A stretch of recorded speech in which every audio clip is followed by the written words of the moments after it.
Halo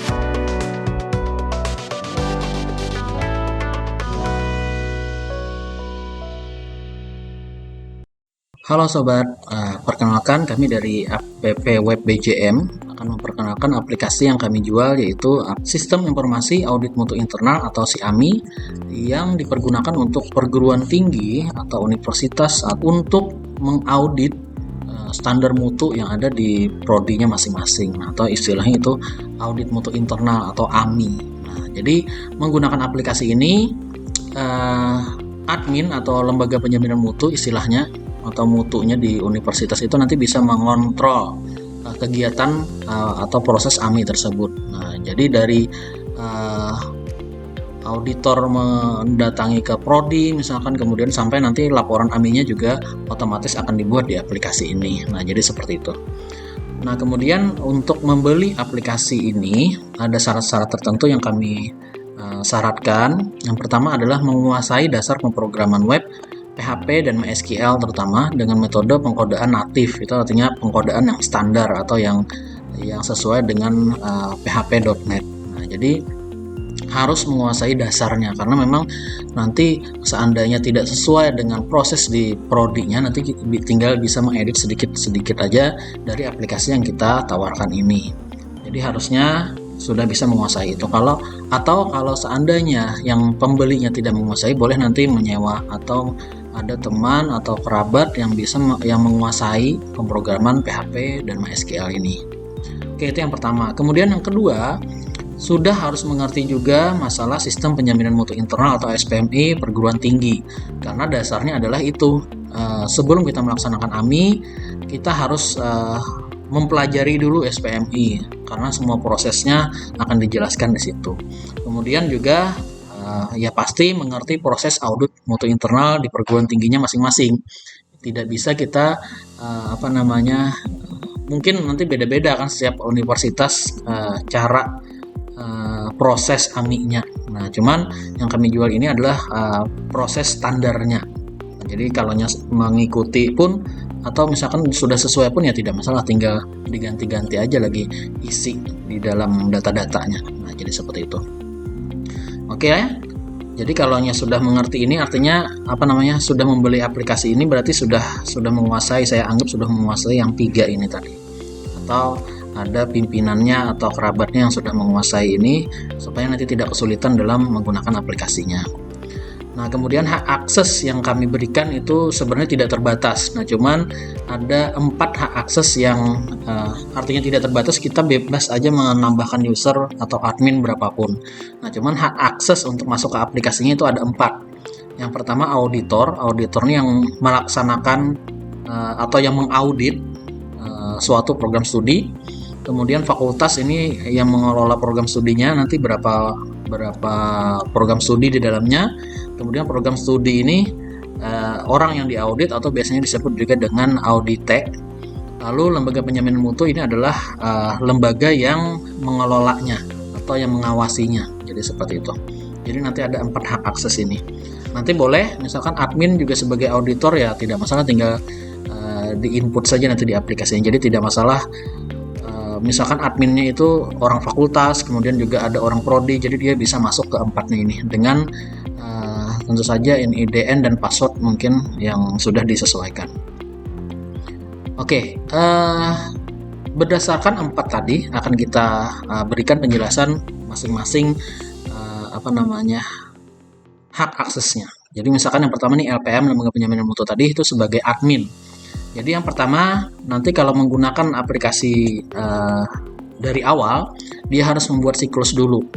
Nah, misalkan siklus 1 tahun berapa, siklus 2 tahun berapa, itu berdasarkan pelaksanaan AMI-nya. Misalkan tahun 2022 ini dilaksanakan AMI. Nah, berarti kita buat saja siklus, mungkin siklus berapa, atau siklus 1 aja boleh juga, tahunnya nanti tahun 2022. Nah, kemudian kalau sudah selesai, tahun berikutnya akan ada siklus AMI lagi, ya silahkan lagi ditambahkan siklus yang kedua. Nah, jadi seperti itu. Kemudian, jadi setiap tahun nanti akan beda-beda datanya, akan terpisah. Tapi kita bisa mengakses semua siklus tersebut. Misalkan mau kembali ke siklus 1, kita bisa mengambil datanya. Jadi seperti itu.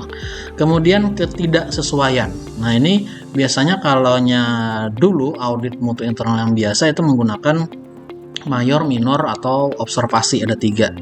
Nah kalau sekarang mungkin berbasis risiko juga disesuaikan, silahkan. Ya, makanya ini bisa diganti-ganti nih KTS-nya atau ketidaksesuaiannya. Kemudian ada standar. Nah ini standar nih kan beda-beda biasanya setiap universitas. Berdasarkan standar mutu masing-masing. Kalau yang standar 24 standar ya silahkan dimasukkan, tapi kalau ada standar tambahan juga boleh dimasukkan. Jadi di sini adalah standar yang butir-butirnya nanti dipisah-pisah sesuai dengan instrumen AMI-nya. Misalkan standar 1 misalkan, maka di situ akan ada beberapa instrumen. Nah jadi silahkan aja ditulis semuanya. Nah jadi standar atau instrumen ini nanti mengacu ke pertanyaan dari auditor. Nah misalkan jumlah penelitian per tahunnya berapa, apakah sudah memenuhi atau tidak. Nah jadi nanti bisa dipilih oleh auditor itu. Kalau tidak memenuhi misalkan berarti ketidaksesuaiannya misalkan minor, tapi kalau memenuhi misalkan tidak ada temuan misalkan ya tidak perlu ditulis. Kalau tidak ada temuan, tidak perlu diinput maksudnya kalau tidak ada temuan. Nah jadi itu nanti instrumennya biasanya dibuat oleh lembaga penjaminan mutu. Kemudian kita kalau sudah menginput standar yang 3 di atas ini, baru kita menginput fakultas. Nah fakultas atau UPPS, unit pengelola program studi di universitas. Misalkan ada 10 fakultas, ya silahkan diinput ke 10-nya. Jadi seperti itu. Kemudian prodi. Nah prodi ini yang di dalam fakultasnya kan, misalkan prodi teknik informatika misalkan masuk fakultas mana, ya silahkan diinput juga. Ini prodi ini artinya audite nantinya, yang diaudit. Jadi berapapun prodi yang akan diaudit, ya silahkan dimasukkan di dalam prodi ini. Nah kemudian auditor. Auditor ini adalah orang yang mengaudit, biasanya mendapatkan sertifikat auditor AMI biasanya. Ada syarat-syaratnya tuh biasanya, ada pernah mengikuti pelatihan auditor, nah, kemudian baru dapat sertifikat auditor. Nah auditornya juga silahkan diinput sebanyak-banyak, bukan sebanyak-banyak sih. Tergantung auditornya ada di universitas, nanti silahkan diinput semuanya. Nah kemudian admin ini adalah yang bisa mengelola semua data di aplikasi. Biasanya kalau kami di sini cuma 2 orang atau 3 orang yang di lembaga penjaminan mutu biasanya. Nah kalau sudah, baru kita menginput proses AMI-nya. Nah proses AMI ini nanti kita input berdasarkan auditornya siapa, kemudian auditor ini mengaudit prodi apa. Nah jadi di dalam menu AMI ini nanti dipasangkan, karena dia harus berpasangan kan. Nah kemudian files ini adalah untuk mengelola file-file AMI, misalkan instrumen PDF-nya misalkan dimasukkan ke dalam situ, kemudian absen misalkan, ataupun lembar pernyataan atau apapun, atau SK, surat tugas dan lain-lain itu bisa diupload di sini. Nanti akan ada 2 tuh, untuk auditor dan untuk prodi. Nanti silahkan aja disesuaikan file ini untuk siapa. Kemudian LPM juga bisa ada menu pengawasan di situ. Jadi LPM bisa melihat proses AMI-nya sudah sampai di mana, apakah sudah selesai atau belum, apakah sudah RTM itu rapat tinjauan manajemen. Nanti kalau sudah selesai AMI biasanya ada RTM. Nah apakah sudah sampai proses itu, nanti bisa melihat sampai melihat foto kegiatan, bahkan juga bisa memprint laporan AMI. Nah jadi seperti itu. Kemudian untuk auditor, nah auditor nih yang berperan penting dalam proses AMI ini di aplikasi ini, karena auditor nanti yang bisa menginput mekanisme, menginput butir auditnya, menginput kesimpulan, menginput tanggal RTM, dan mengupload foto-foto kegiatan. Nah jadi ini semua proses utama ada di sini. Kemudian auditor juga bisa melihat file instrumen dan file lainnya, kemudian melihat laporan AMI yang sudah di inputnya, lalu memverifikasi perbaikan AMI apabila sudah dilaksanakan prodi. Misalkan proses AMI-nya itu sudah misalkan tadi dosen misalkan kurang, di suatu prodi ini dosennya cuma 3 orang. Nah kemudian saran perbaikannya harus disesuaikan lebih atau sama dengan 5 orang dosen. Nah jadi kalau sewaktu-waktu prodi sudah menambahkan dosen, sudah jadi 5 nih misalkan, atau sudah 6, maka auditor bisa memverifikasi datanya bahwa proses AMI itu sudah dilaksanakan. Nah, jadi bisa dirubah nanti statusnya. Kalau sudah dilaksanakan kan artinya sudah beres atau sudah close proses AMI tersebut. Jadi seperti itu untuk auditor. Kemudian kalau fakultas ini cuma bisa melihat-lihat data. Karena fakultas cuma mengawasi prodinya masing-masing kan. Jadi fakultas bisa melihat proses yang sedang berjalan sudah sampai di mana, melihat foto-foto kegiatan, melihat file instrumen dan lainnya untuk dipelajari misalkan. Kemudian terakhir bisa melihat laporan AMI-nya tentu saja. Untuk proses akreditasi misalkan atau apapun yang bisa menggunakan laporan AMI tersebut. Kemudian program studi, nah di sini program studi perannya cuma memvalidasi. Jadi selain yang sama persis bisa dilihat oleh fakultas tadi, di sini prodi nanti kalau sudah proses AMI-nya selesai, dia bisa memvalidasi hasil AMI yang telah dilaksanakan oleh auditor. Nah maka itu prosesnya istilahnya kami sebut dengan mengunci data, supaya auditor tidak bisa lagi mengedit atau mengutak-atik data yang telah diinputnya tersebut. Nah jadi kalau sudah divalidasi, maka proses AMI-nya itu sudah dilaksanakan artinya kan, cuman belum selesai karena mungkin nanti ada perbaikan segala macam. Nah, jadi seperti itu. Jadi kalau sudah dikunci, maka auditor tidak bisa lagi mengedit atau mengutak-atik isi dari inputan dari auditor tersebut. Oke, jadi kita akan instalasi aplikasi si AMI ke localhost di komputer kita. Jadi sebenarnya kita bisa menginstal secara offline untuk mencoba-coba dulu, kemudian kalau sudah isinya beres baru nanti kita upload ke hosting atau ke internet. Nah ini caranya sebenarnya nanti sama, tinggal berkoordinasi dengan penyedia layanan hosting dan domainnya. Nah kalau hanya instalasi offline akan kita contohkan sebagaimana berikut. Jadi yang dipersiapkan adalah persiapan aplikasi dulu nantinya. Kemudian kita bisa membuat database dan mengimpor database yang sudah diberikan di dalam aplikasi.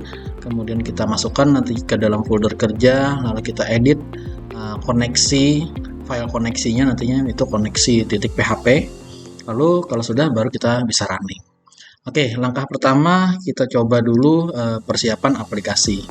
Aplikasi yang kita install ini adalah web server, bisa menggunakan WAM atau SAM atau WAM lah mungkin, atau bisa juga aplikasi yang lain yang Anda kuasai. Tapi pada umumnya biasanya SAM atau WAM. Sedangkan saya sendiri menggunakan WAM. Nah, aplikasi web server ini adalah aplikasi yang mensimulasikan aplikasi kita diinstal secara online. Nah, tetapi karena ini localhost, jadi nanti kita menginstal secara offline saja. Dalam hal ini saya menggunakan WAM server. Kemudian kita perlu menyediakan juga web browser untuk kita membuka aplikasinya nantinya. Nah, kalau saya menggunakan Chrome, nanti boleh saja pakai Mozilla Firefox misalkan atau yang lainnya. Lalu text editor, ini saya menggunakan Visual Studio Code untuk memodifikasi atau mengedit codingannya nantinya. Nah, juga bisa pakai Sublime Text atau pakai Notepad++ atau apapun yang kalian kuasai. Kemudian kita juga menyediakan image editor. Dalam hal ini saya menggunakan Adobe Photoshop, itu nantinya supaya kita bisa memodifikasi logo mungkin atau apapun yang berbentuk gambar nanti di situ. Oke, langsung saja kita ke aplikasi instalasi aplikasinya. Di sini saya sudah menginstal WAM server. Jadi tinggal klik saja. Sebenarnya aplikasi WAM dan SAM ini nanti gratis di internet, ada banyak aja tuh. Di sini kita klik dulu, double klik, kemudian kita jalankan. Nanti di sebelah kanan sini kalau pakai WAM itu akan muncul warna, kalau sudah warna hijau itu artinya sudah beres. Nah, nanti boleh saja menggunakan versi terbaru. Kalau di sini saya menggunakan versi PHP. PHP version. Versinya yang 8.0.13. Nah, jadi nanti kalau seandainya versi lama atau versi paling baru mungkin nanti akan beda-beda. Kalau yang stabil pada saat ini adalah versi yang 8.0.13. Oke, kemudian kita buka phpMyAdmin localhost phpMyAdmin /phpMyAdmin.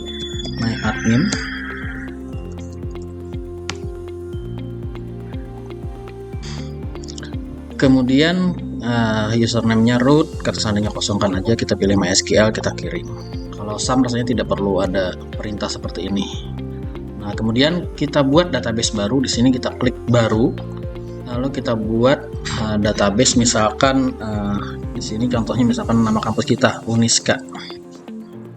Kita buat. Nah, kemudian lalu kita menuju ini nanti akan kita impor nih. Kita pilih impor.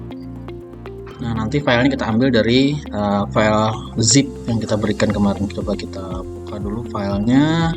Nah, ini filenya kita ekstrak dulu.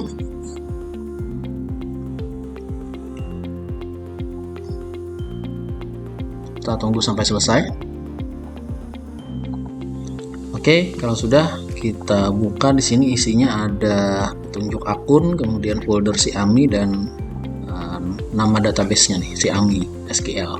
Kemudian kita pilih choose file, lalu kita ambil data tadi. Nah, ini filenya kita ambil Xiami SQL, kemudian kita open, lalu kita kirim.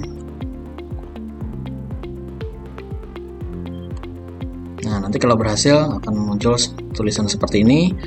Lalu kita pindah semua file yang ada di Xiami ini, kita cut aja, Ctrl X, kemudian kita ke C, ke folder kerja kita yaitu C, WAM, kemudian www. Kalau pakai SAM berarti C SAM htdocs. Nah, kita paste di sini.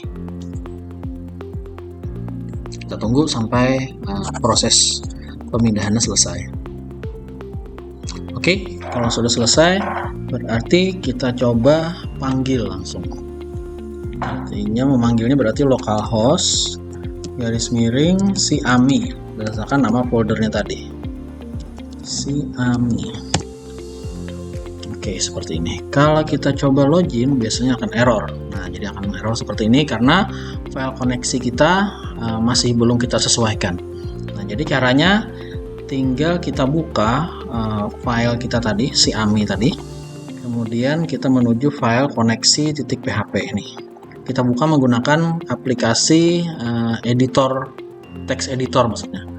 Nah, ini langsung kita rubah, localhost tetap, root tetap, passwordnya tetap, Xiami-nya kita ganti jadi Uniska sesuai nama database yang kita buat tadi. Simpan. Nah, nanti kalau di kalau di hosting nanti akan beda nih. Localhost mungkin sama, username dan passwordnya biasanya akan beda. Nama database-nya juga beda. Nanti disesuaikan saja dengan hostingnya waktu membuat database-nya. Kalau di localhost menggunakan SAM atau WAM nih biasanya seperti ini standarnya. Nah, coba kita jalankan langsung. Nah, maka dia akan tidak error lagi. Kemudian kita coba aja login langsung menandakan bahwa memang benar tidak error. Kita kembali ke sini. Di sini ada catatan akun Xiami-nya. Jadi kita bisa login menggunakan NIDN ini di halaman LPM. Passwordnya adalah admin. Passwordnya adalah admin. Sign me in. Nah, oke. Oke, di sana sudah ada siklusnya. Lanjut. Nah, maka kita akan masuk ke halaman admin dari aplikasi Xiami ini.